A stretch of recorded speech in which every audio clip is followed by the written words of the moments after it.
Hello, and welcome back to Life Lessons with Sheila. I'm so glad that you're here. Thank you for clicking on today's video. Today I'm going to read the introduction in chapter 1 of my latest book, The Thanksgiving Table.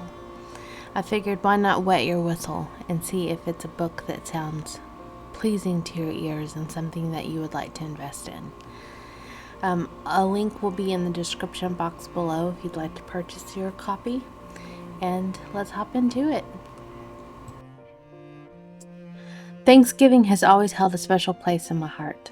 It's a time for gathering, a time for reflection, and a time for giving thanks for the blessings that fill our lives, both big and small. When I first began writing the Thanksgiving Table, it was clear to me that this book would not only be about the character's journey towards love and healing, but also about the power of family, faith, and the grace that carries us through life's most difficult moments. The story begins with the simple idea of bringing people together at a table, much like we do every year around Thanksgiving. But for Grace, Everette, and their families, this table represents so much more than just a meal. It symbolizes a coming together of lives, the merging of past and futures, and the creation of something new out of what was once broken. Grace is a woman who has known deep loss. Losing her husband Jackson 3 years before the story begins left a hole in her heart that she thought would never be filled. But as we see through her journey, God's plans for us often unfold in ways that we never expect. She finds herself opening her heart again, this time to Everette, Jackson's best friend no less. It's a story of second chances, of unexpected love, and of trusting in God's timing, even when it doesn't make sense. For Everette, his journey is just as complex. He is a man who has loved and lost, going through a pain of divorce and the challenges of rebuilding his life. His friendship with Jackson was a deep bond, and after Jackson's passing, Everette was left with a sense of duty to look after Jackson's family. What he didn't expect was to fall in love with Grace. It's a love that grows slowly, carefully, and as they both navigate the delicate balance between honoring the past and embracing the future. One of the most important themes in this book is the blending of families. Grace and Everette both have adult children who are learning to accept the new dynamics in their parents' lives. Grace's twins, Duke and Harris, along with her daughter Abilene, must come together with their mother, finding love again after their father's death. Abilene is a young mother herself, raising her daughter Emmeline and dealing with the emotions that come with watching her mother start a new chapter of life. On the other side, Everett's son Emerson has his own struggles as he tries to reconcile the end of his parents' marriage and the father's new relationship with Grace. He faces the complex emotions of loyalty, love, and acceptance, which are common in blended families. Throughout the story, those characters grow, learning that love does not diminish the relationships of the past, but rather adds to them in unexpected and beautiful ways. As the heart of the story is the idea that healing takes time, but it is possible. Grace and Everette don't rush into their relationship. They take the time to build a foundation rooted in their faith. One of the key moments in their journey is their decision to keep Christ at the center of their relationship, something that they both regret not doing in their previous marriages. This decision, along with their mutual respect for each other's past, creates a love that is intentional and built to last. The holidays, particularly Thanksgiving, serve as a backdrop for this story of healing, renewal, and love. Thanksgiving is a time for family, and for Grace and Everette, it represents the coming together of not only their love, but their families. The Thanksgiving table, both literally and symbolically, becomes a place where they can celebrate their journey, honor those they've lost, and look forward to the future with hope and joy. As the story unfolds, we see that Grace's role as a mother, a widow, and now a soon-to-be wife evolves. Her relationship with Abilene deepens as they share intimate conversations about marriage, motherhood, and the inevitable changes that come with time. We see the bond between Everett and Grace's sons, Duke and Harris, grow stronger as they come to accept Everett as more than just their father's best friend, but as someone who genuinely cares for their mother. And while the main focus of the story is on Grace and Everett's love, there's also a subtle undercurrent of lingering challenges. Lillian, Everett's ex-wife, represents the ghost of the past that sometimes refuses to stay buried. Her presence, though in the background, reminds us that not everyone is ready to move on, and that love often faces trials before it can fully blossom. In writing the Thanksgiving table, my hope is that readers will find themselves reflected in these characters. Whether you've experienced loss, blended families, second chances, or simply the joy of gathering around the table with loved ones, there is something universal in this story. It's all about the messiness, beautiful process of rebuilding, about the grace that covers our mistakes, and about the love that is worth fighting for. As you read the story, I encourage you to think about your own journey. Who has gathered around your Thanksgiving table over the years? What love and loss have shaped the person you are today? And what are you most grateful for as you look to the future?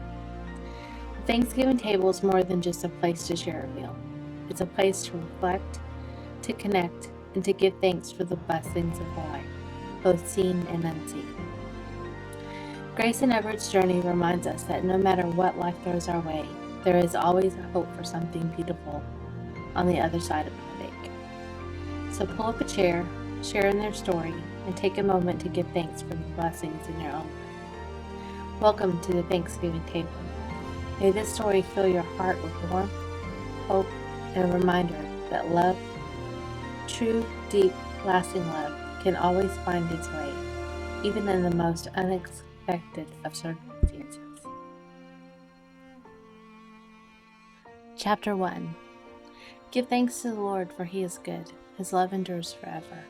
1 Chronicles 16:34.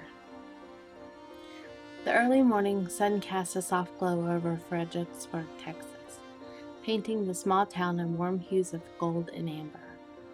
Nestled just outside of Austin, Fredericksburg was known for its quaint charm, with its historic main street lined with boutique shops, charming restaurants, and a delightful mix of German and Texan culture. It was a perfect place to spend a quiet autumn morning, which is exactly what Grace Baker had planned. Thanksgiving was a week away, and the small town was already starting to buzz with holiday preparations. She stood in the cozy kitchen of the Book Nook, her beloved bookstore that had become a staple in the community. The scent of freshly baked cinnamon rolls and brewing coffee filled the air, creating an inviting atmosphere that drew in early morning customers, seeking warmth and comfort. The Book Nook was more than just a bookstore. It was a haven for book lovers and a gathering place for friends. With its coffee bar and small bakery tucked inside, it was the heart of Fredericksburg's literary community. Grace loved her store, with its rows of well-loved books, soft leather chairs, and a fireplace that crackled softly in the corner. The walls were lined with wooden shelves, overflowing with titles that spanned every genre imaginable. A small counter at the back served as the coffee bar, where customers could order a latte or cup of tea to enjoy while they perused the latest bestsellers or settled in for a quiet read. But today, Grace's thoughts were far from the cozy comfort of her bookstore. She stood at the counter, gazing out at the large front window, her eyes distant as she watched the leaves dance in the gentle breeze outside. Her mind drifted to Thanksgiving past, to the years where Jackson was still alive, with her children were young, filling their home with laughter and joy.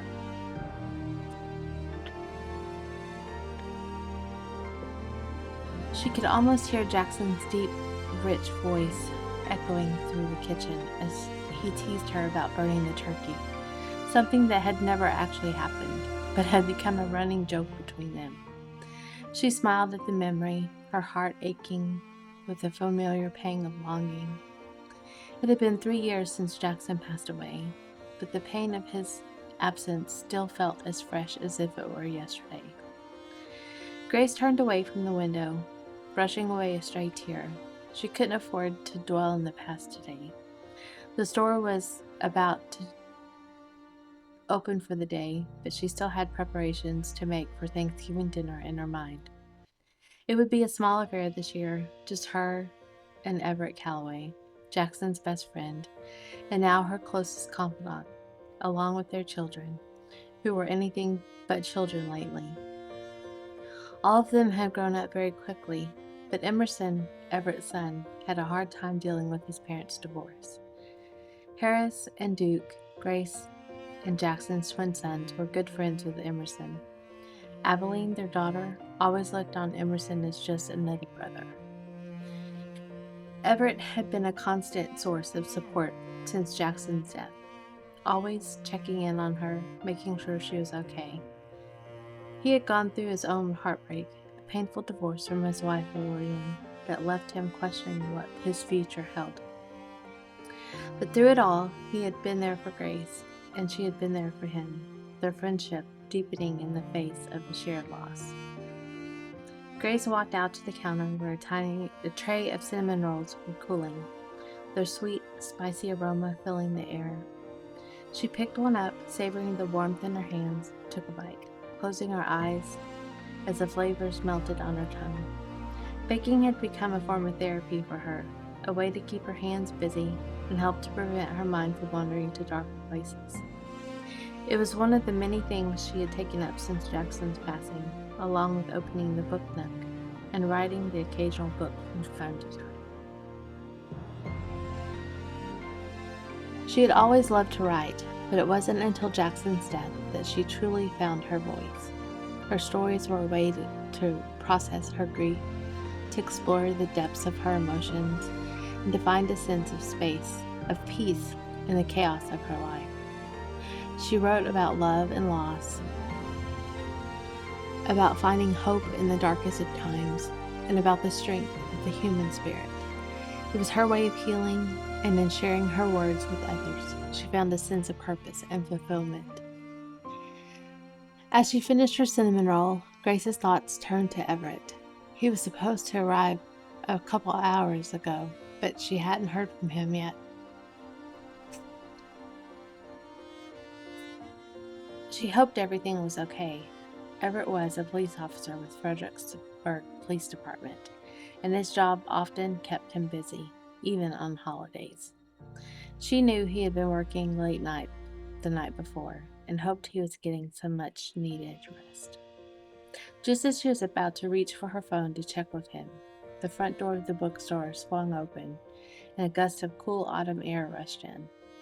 Grace looked up, surprised to see Everett standing in the doorway, his face flushed from the cold, a wide smile spreading across his lips. "Morning, Grace," he said, his voice warm and familiar. "I know I'm early, but I thought I'd stop by and see if you needed any help with the preparations for Thanksgiving's for Thursday's feast." Grace's heart lifted at the sight of him, his presence a welcome distraction from her melancholy thoughts. Everett was tall and broad-shouldered, with a rugged handsomeness that had only deepened with age. His sandy blonde hair was slightly tousled, and his blue eyes sparkled with a light that bellied the hardships he had faced. "Everett, I wasn't expecting to see you today," Grace said, wiping her hands on her apron as she hurried to greet him. "But I'm glad you're here.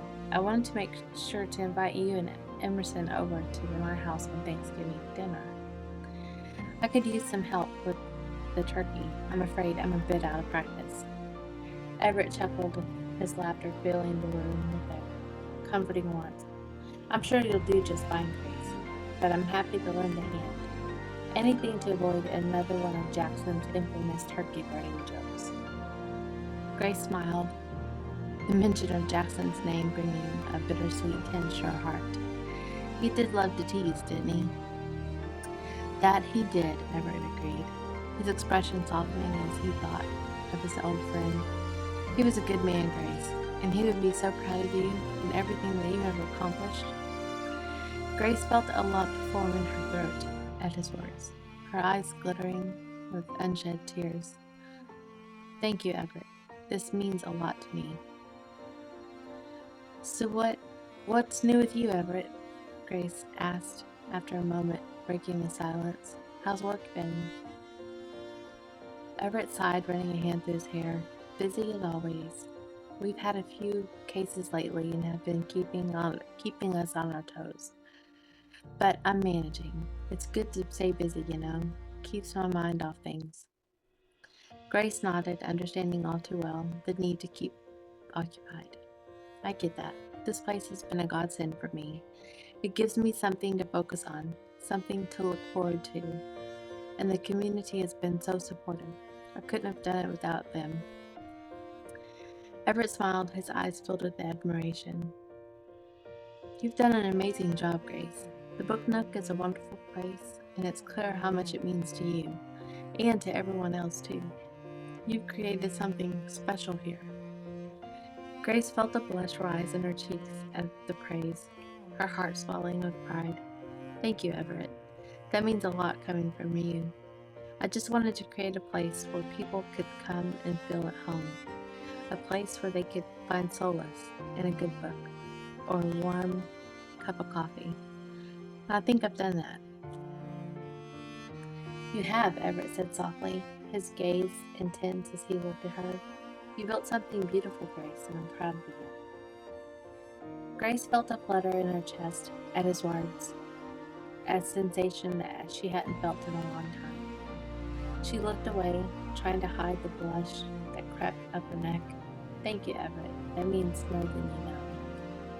Well, I just wanted to stop by and say hello to you before I headed into work, and to grab a pumpkin spice latte and a cinnamon roll, if you don't mind, Everett said with a soft, gentle manner that she had come to expect from him lately. Of course, and of course it's on the house, Grace said, gave Everett a gentle smile, promised to call him in the next day or so to talk about Thanksgiving plans. She watched him leave, then instantly felt the deep yearning to call him back to her. She had this overwhelming sensation of embracing him and drawing him close to her. But she was afraid. If she did, she wouldn't be able to let her go. Grace stood behind the counter, a steaming mug of coffee cradled in her hands. She watched Everett walk out of the store and onto the quiet street outside.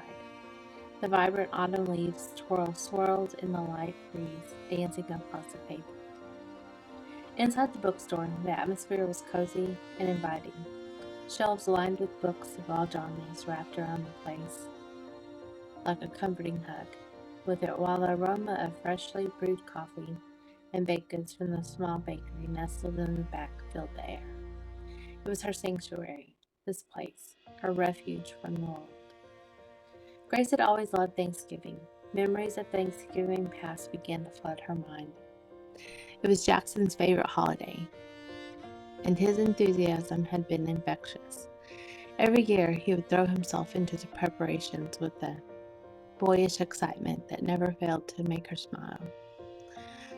She could still see him in the kitchen, laughing as he marinated the turkey, humming a tune as he peeled potatoes, or teasing her about her insistence on making everything from scratch. A smile tugged at her lips as she thought about their first Thanksgiving as a married couple. They had just moved into a tiny apartment in Austin, living on love and little else. The kitchen had been barely big enough for one person, let alone two. And then they had fumbled. They fumbled their way through the meal, burning the rolls and overcooking the turkey, but none of it had mattered. They had eaten on the floor, picnic style, sharing a bottle of cheap wine and laughing until they cried. As the years passed, their Thanksgiving had become more elaborate. With the arrival of their children, Abilene, Duke, and Harris, the holiday grew into a joyful chaos. Grace remembered the early mornings, waking up to the smell of coffee and the sound of Jackson moving around in the kitchen, starting the day's preparations. The kids would soon follow, bounding down the stairs with sleepy smiles, eager to help in any way they could. It was a day filled with love, laughter, and the delicious aroma of turkey roasting in the oven. Grace could still hear Jackson's voice, filled with laughter as he played with the kids, chasing them around the house in a mock turkey dance. Much to their squeals of delight. He was always the life of the party, the one who made everyone feel welcome and loved. His infectious energy could light up the rooms that he walked into, and he had a way of making every Thanksgiving feel like the best one yet. Her heart ached at the thought of him. She missed his warmth, his laugh, and the way his eyes would crinkle in the corners when he smiled. She missed the way that he would wrap his arms around her from behind while she stirred the gravy, pressing a kiss into her cheek and whispering in her ear how thankful he was to have her in his life. Grace took a deep breath, trying to steady herself against the wave of emotion that threatened to overwhelm her. She had promised herself that she wouldn't cry today, which she had already failed to. She had shed enough tears over the past 3 years, and she didn't want to ruin another Thanksgiving with her grief. Jackson wouldn't have wanted that. He would have wanted her to be happy, to find joy in the moments and the memories that they had created together. "Mom," a voice called out, pulling her from her thoughts. Grace turned to see Abilene standing in the entryway, a concerned look on her face. Her daughter had inherited Jackson's eyes, bright and full of life, and every time Grace looked deeply into them, she was reminded of the man that she had lost. It was both a comfort and a pain, a constant reminder of what could never be again. "Are you okay?" Abilene asked, stepping forward and wrapping her arms around her mother in a comforting hug. "You looked lost in thought." Grace managed to put on a smile, hugged her daughter back tightly. "I'm fine, sweetie. I'm just thinking about your dad." Abilene nodded, pulling back to look at her mother, her eyes soft with understanding. "I miss him too, Mom, especially around this time of year." Grace nodded, her throat tight with emotion. "I know. It's hard to believe it's been 3 years. Sometimes it feels like just yesterday, and other times it feels like a lifetime ago." Abilene gave her mother's hand a reassuring squeeze. "He'd want us to be happy, Mom. He'd want us to celebrate, just like we used to." "I know," Grace said, taking a deep breath, trying to steady her voice. "I just miss him so much." The holidays were always his favorite time of year. He loved Thanksgiving. Abilene smiled softly. "Remember the year he tried to deep fry the turkey and almost burnt the house down?" Abilene smiled softly. "Oh, no," Grace laughed, the sound surprising her with its brightness. "How could I forget? He was so determined to try something new, even though I told him it's a terrible idea. I'd never seen him move so fast than when that oil started bubbling over."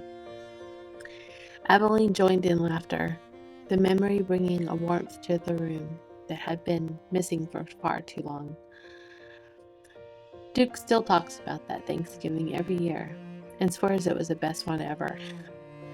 Grace nodded, her smile fading as the weight of the day settled back in her shoulders. He always did have a way of making everything an adventure. He made everything more fun. Abilene squeezed her mother's hand again. "And he made us a family. That's what we have to remember, Mom. That's what we must hold on to. Grace nodded, while blinking back tears as she looked at her daughter. You're right, Evelyn. We have to hold on to the good memories, the love we shared, and that's what matters most. And that, my friends, is the end of chapter 1. If that piqued your interest at all, the book is linked down in the description box below. It's 246 pages of an adventure that soon will lead to book number 2, which I'm currently writing. So my writing story is not complete and won't be complete for 8 more books. 8 total books in this series. I've mapped out the plan and I'm gonna follow that plan. So yay. Thanks for listening, and I hope you have a wonderful Monday. Talk to you next time. Bye.